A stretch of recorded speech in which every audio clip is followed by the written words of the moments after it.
जब अंधेरे में कुछ सरसराता है, जब रात की खामोशी चीख बन जाती है और जब आपको लगता है कि कोई है मगर दिखाई नहीं देता, तब खुलता है डर का दरवाजा, जहां हर कहानी सच्चाई से भी ज्यादा खौफनाक है।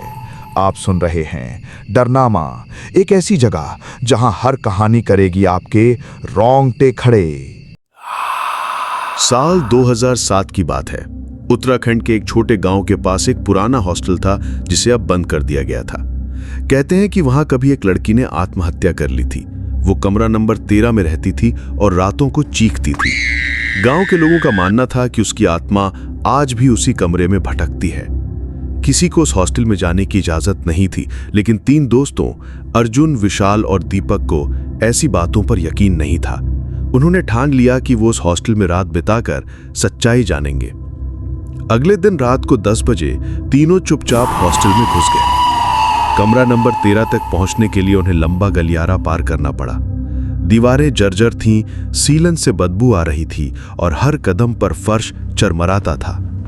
जैसे ही उन्हें कमरा नंबर 13 का दरवाजा खोला, एक ठंडी हवा की लहर उन्हें छू कर निकल गई।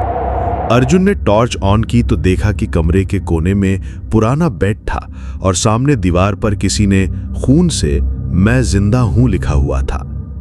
विशाल को यकीन था कि यह किसी का मजाक है, लेकिन तभी दीपक की टॉर्च खुद ब खुद बंद हो गई। अचानक कमरे का दरवाजा जोर से बंद हुआ और हवा की गति बढ़ गई। दीवारों से किसी के चलने की आवाजें आने लगीं। अर्जुन ने डरते हुए दरवाजा खोलना चाहा, लेकिन वो अंदर से लॉक हो चुका था।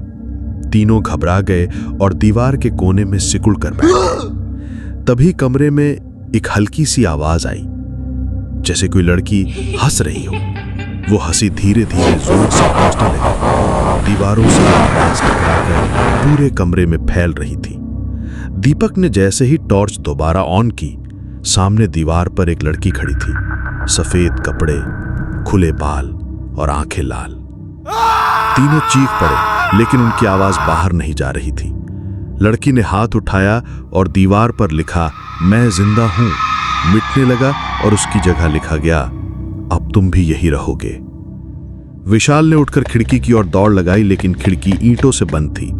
अर्जुन ने फोन निकालने की कोशिश की, लेकिन नेटवर्क गायब था। तभी दीपक जोर से चीखकर बेहोश हो गया। उसकी आंखें सफेद हो चुकी थीं और शरीर ठंडा था।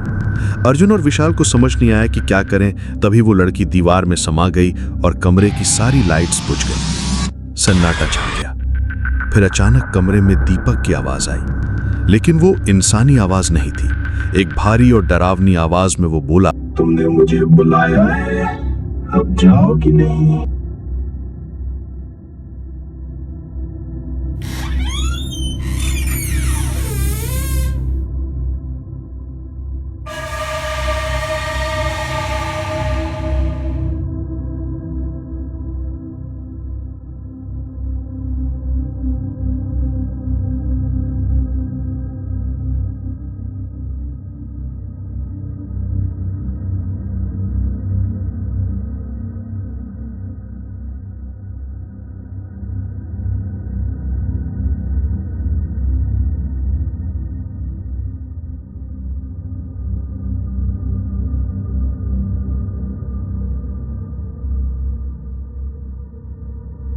एक गया, 2 बाकी है।